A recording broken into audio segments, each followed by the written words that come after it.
या देवी सर्वभूतेषु शक्तिरूपेण संस्थिता नमस्तस्यै नमस्तस्यै नमस्तस्यै नमो नमः। प्यारे भक्तों, इस वीडियो में आप सुन रहे हैं श्रीमद् देवी भागवत पुराण के स्कंद 1 के अध्याय 7 को, जिसमें ब्रह्मा जी के द्वारा भगवान विष्णु तथा भगवती योग निद्रा की स्तुति करने का वर्णन किया गया है। सबसे पहले स्वागत करती हूँ आप सभी का आपके अपने इस चैनल पर, और माता भगवती दुर्गा से प्रार्थना करती हूँ कि वो आप पर और आपके परिवार पर अपनी कृपा बनाए रखें। और आइए भक्तों, अपने हृदय में माँ भगवती का स्मरण करते हुए रसपान कीजिए अध्याय 7 का। सूत जी बोले, तदनंतर उन दोनों वीरों को देखकर सर्वशास्त्र वेत्ता ब्रह्मा जी साम दान भेद आदि नीतियों के माध्यम से युद्ध की समाप्ति के उपायों को सोचने लगे। इनके वास्तविक बल का मुझे कोई ज्ञान नहीं है। नीति के अनुसार जिसके बल की जानकारी ना हो उसके साथ युद्ध करना कदापि उचित नहीं होता। यदि मैं इस समय इन मदोन्मत्त दुष्ट दानवों की स्तुति करता हूँ तो इससे स्वयं मेरे द्वारा अपनी निर्बलता प्रदर्शित होगी। निर्बलता प्रदर्शित करने पर इनमें से कोई एक ही मेरा वध कर देगा। इनके साथ इस समय मैं ना तो दान नीति और ना तो भेद नीति को ही उपयुक्त समझ रहा हूँ। अतः इस समय उचित यही है कि मैं शेष नाग पर सोए हुए चतुर्भुज एवं पराक्रमी भगवान विष्णु को जगाऊं। वे मेरी विपत्ति अवश्य ही दूर करेंगे। मन में ऐसा सोचकर कमल नयन का आश्रय लेकर पद्म योनि ब्रह्मा जी मन ही मन दुख नाशक विष्णु के शरणागत हो गए।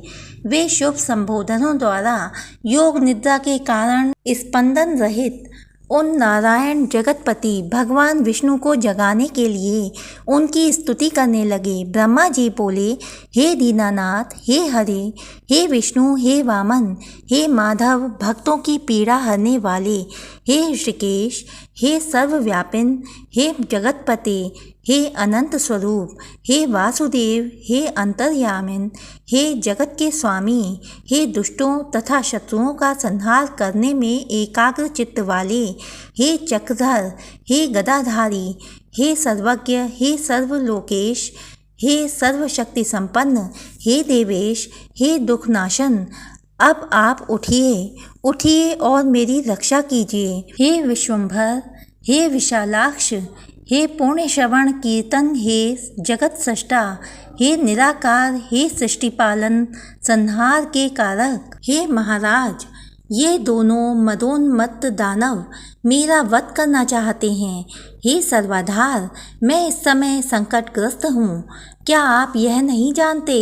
हे महाविष्णु, मैं इस समय दुख से अत्यधिक पीड़ित हूँ और आपके शरणागत हूँ। ऐसी स्थिति में यदि आप मेरी उपेक्षा करेंगे तो आपका जगत पालन का नियम निरर्थक हो जाएगा। इस प्रकार स्तुति करने पर भी जब योग निद्रा में लीन भगवान विष्णु नहीं जगे, तब ब्रह्मा जी ने विचार किया कि भगवान विष्णु अवश्य ही शक्ति के अधीन होकर योग निद्रा के वश में हो गए हैं, जिससे ये धर्मात्मा नहीं जग रहे हैं। अब दुख से पीड़ित मैं इस समय क्या करूं? अहंकार के मद में चूर वे दोनों दानव मुझे मारने के उद्देश्य से यहाँ आ गए हैं। अब मैं क्या करूं और कहाँ जाऊं? अब तो मुझे शरण देने वाला कोई भी नहीं है। इस प्रकार मन ही मन सोचते हुए वे एक निष्कर्ष पर पहुंचकर एकाग्र चित्त हो उन भगवती योग निद्रा की स्तुति करने लगे।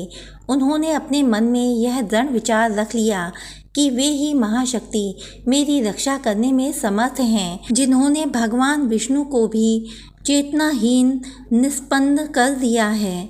इस लोक में जैसे मृत प्राणी को शब्द आदि गुणों का आभास नहीं हो पाता, उसी प्रकार निद्रा के कारण अपने नेत्र मूंदे हुए भगवान विष्णु कुछ भी जान सकने में असमर्थ हैं। मेरे द्वारा नाना विधि स्तुति किए जाने पर भी भगवान विष्णु निद्रा का त्याग नहीं कर रहे हैं। अतएव मैं मानता हूँ कि निद्रा इनके अधीन नहीं है। अपितु निद्रा के द्वारा ही ये वशीभूत कर लिए गए हैं। जो प्राणी जिस किसी के वश में हो जाता है वह निश्चय ही उसी का दास बन जाता है। अतः ये योग निद्रा ही लक्ष्मीपति विष्णु की स्वामिनी हो गई हैं। जिस शक्ति के द्वारा सिंधु पुत्री लक्ष्मी के वश में रहने वाले भगवान विष्णु भी वशीभूत कर लिए गए हैं, उन्हीं भगवती ने निश्चित रूप से इस जगत को अपने अधीन कर रखा है। मैं ब्रह्मा, विष्णु, शंकर, सावित्री, लक्ष्मी एवं पार्वती, हम सभी उन्हीं के अधीन हैं, इसमें कुछ भी संशय नहीं है। भगवान विष्णु भी जिस शक्ति के वशीभूत होकर विवश हुए से उसी प्रकार सो रहे हैं।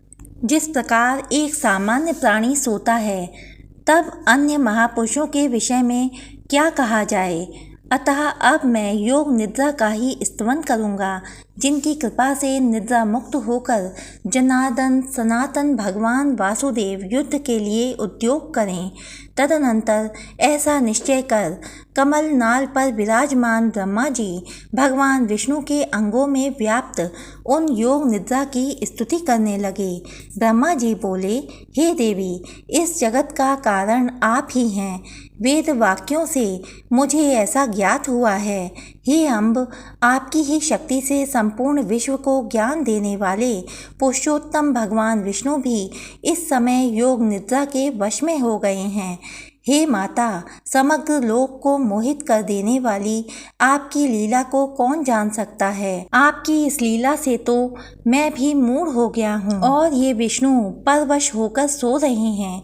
हे समस्त प्राणियों के मन में निवास करने वाली भगवती, करोड़ों देवताओं में भी ऐसा कौन विज्ञ है जो ऐसी आप निर्गुणा का रहस्य जान सके। सांख्य शास्त्र के विद्वान पुरुष और प्रकृति से जगत की उत्पत्ति मानते हैं।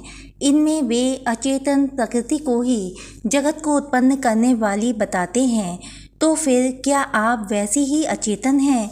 किंतु यदि आप जड़ होती तो इन जगत के आधार विष्णु जी को इस समय चेतना रहित कैसे कर देती।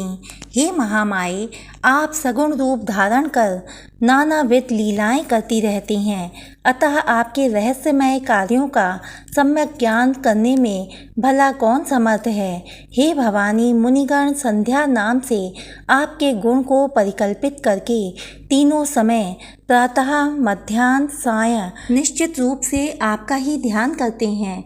हे देवी, आप बुद्धि स्वरूपा होकर समस्त लोकों को ज्ञान देती हैं और लक्ष्मी रूप से सदैव देवताओं को सुख प्रदान करती हैं।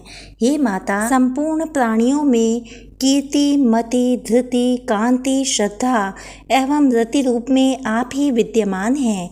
हे देवी, प्रगाढ़ निद्रा के वशीभूत विष्णु को देखकर विषम दुख की स्थिति को प्राप्त हुए मुझको यह प्रमाण मिल गया है कि आप ही निस्संदेह संपूर्ण जगत की जननी हैं।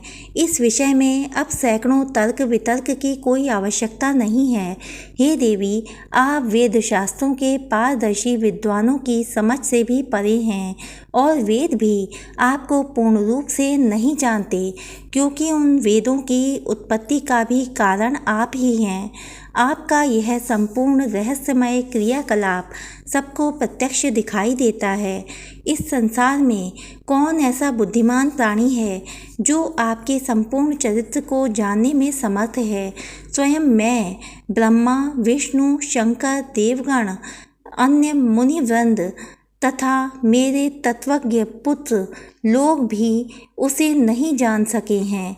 संपूर्ण लोक में आपकी महिमा का वर्णन कोई नहीं कर सकता है। हे देवी, यदि यज्ञों में वैदिक विद्वान हवन कार्य के समय आपके स्वाहा नाम का उच्चारण न करें तो देवगण अपना यज्ञ भाग नहीं प्राप्त कर सकते। अतएव आप ही देवताओं का भी भरण पोषण करती हैं। हे भगवती, आपने पहले भी समय समय पर दैत्यों द्वारा उत्पन्न किए गए भयों से हमारी रक्षा की है, उसी प्रकार इस समय भी हमारी रक्षा करें। मैं आपकी शरण में हूँ। हे देवी, हे वरदे, मधु के साथ भयानक इस कैटअप को देखकर मैं अत्यंत भयाक्रांत हूँ। आपकी योग माया ने भगवान विष्णु के शरीर के सभी अवयवों को अपने वश में कर रखा है। अतः वे मेरी इस विषम विपत्ति को नहीं जान रहे हैं। हे महानुभावे, या तो इस समय आप आदिदेव को मुक्त कर दें अथवा इन दोनों महादैत्यों का वध कर दें। इनमें से आपको जो उचित जान पड़े वह कीजिए। हे देवी, जो मंदबुद्धि प्राणी आपकी विशिष्ट महिमा को नहीं जानते, वे ही विष्णु तथा शंकर आदि की आराधना करते हैं। हे जननी, आज प्रत्यक्ष प्रमाण के रूप में मैं आपकी महिमा देख रहा हूँ कि भगवान विष्णु भी प्रगाढ़ निद्रा के वशीभूत होकर सो रहे हैं। आपकी शक्ति के वश में पड़े अपने पति भगवान विष्णु को इस समय सिंधुसुता लक्ष्मी भी नहीं जगा सकती, क्योंकि हे भगवती, मुझे ऐसा प्रतीत होता है कि आपने ही बलपूर्वक लक्ष्मी को शयन करने के लिए विवश कर दिया है, जिससे वे भी नहीं जग रही हैं। हे देवी, इस संसार में वे ही प्राणी धन्य हैं जो आपके चरणों में भक्तिभाव रखते हैं, अन्य देवताओं की उपासना त्याग कर आपके ध्यान में लीन रहते हैं और आपको ही संपूर्ण कामनाएं पूर्ण करने वाली कामधेनु तथा समस्त लोक की जननी मानकर आपका भजन करते हैं। बुद्धि, कांति, यश, शुभवती आदि गुण इस समय भगवान विष्णु का परित्याग कर कहाँ चले गए हैं। ये भगवती, अतिशय मान वाली आपकी ही शक्ति से ये भगवान विष्णु इस समय निद्रा के वशीभूत हो गए हैं। अखिल प्रभाव वाली आप ही जगत की एकमात्र शक्ति हैं और आपके द्वारा रचा गया सब कुछ आपकी लीला ही है। जैसे कोई नट अपने ही द्वारा निर्मित नाट्य में अभिनय करता है, उसी प्रकार आप भी अपने ही द्वारा निर्मित मोह जाल में नानाविध लीलाएं करती रहती हैं। युग के आरंभ में आपने सर्वप्रथम विष्णु का सृजन किया, सबके पालन के लिए उन्हें निर्मल शक्ति प्रदान की और इस प्रकार समस्त जगत की रक्षा की। उन्हीं भगवान विष्णु को निद्रा विभूत कर आपने इस समय सुला दिया है। हे अम्ब, आपको जो भी उचित जान पड़ता है आप निश्चित रूप से वही किया करती हैं। हे भगवती, यदि आप मेरी सृष्टि करके मुझे नष्ट कर देने की इच्छा नहीं रखती तो अपना यह मौन त्याग कर मेरे ऊपर दया कीजिए। हे भवानी, आपने काल रूप इन दोनों दानवों को किस लिए उत्पन्न किया है? कहीं आपने मेरे उपहास के लिए तो ऐसा नहीं किया है।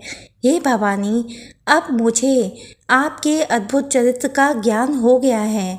समस्त जगत की रचना करके आप उसी में स्वेच्छा से विहार करती हैं और पुनः उसे अपने में जैसे समाहित कर लेती हैं, उसी प्रकार मुझे नष्ट कर देना चाहती हैं, तो इसमें कोई विचित्र बात नहीं है। हे माता, यदि आप यही चाहती हैं तो मेरा वध कर दीजिए। हे जगदम्बे, मुझे मरण जनित दुख की लेश मात्र भी चिंता नहीं है। हाँ, आपको यह महान कलंक अवश्य लगेगा कि आपने जिसे सर्वप्रथम सृष्टिकर्ता बनाया उसे दैत्य ने मार डाला। हे देवी, अब आप उठिए और अपना अद्भुत रूप धारण कीजिए। हे बाल लीला कारिणी, आप अपनी इच्छानुसार चाहे मुझे मार दें अथवा इन दोनों दैत्यों को मार दें, या तो भगवान विष्णु को जगा दें जिससे वे इन दोनों का वध कर दें। यह सारा काम करने में आप ही समर्थ हैं। सूत जी बोले, ब्रह्मा जी द्वारा इस प्रकार स्तुति किए जाने पर विष्णु के शरीर से निकलकर तामसी देवी उनके समीप खड़ी हो गईं। तदनंतर अतुलित तेज वाले विष्णु के समस्त अंगों को छोड़कर योग निद्रा उन दोनों का संहार करने के लिए बाहर निकल आईं। योग माया के प्रभाव से मुक्त हुए वे जनार्दन जब चेतना युक्त शरीर वाले हुए तब उन विष्णु को देखकर ब्रह्मा जी को परम प्रसन्नता हुई। जय माता दी भक्तों, वीडियो में अंत तक बने रहने के लिए आपका बहुत बहुत धन्यवाद। इससे आगे की कथाओं को सुनने के लिए हमारे चैनल को सब्सक्राइब कीजिए, वीडियो को लाइक कीजिए और हो सके तो ज़्यादा से ज़्यादा हमारे इस वीडियो को शेयर कीजिए। तो मिलती हूँ आपसे अगले वीडियो में, तब तक के लिए जय माता दी।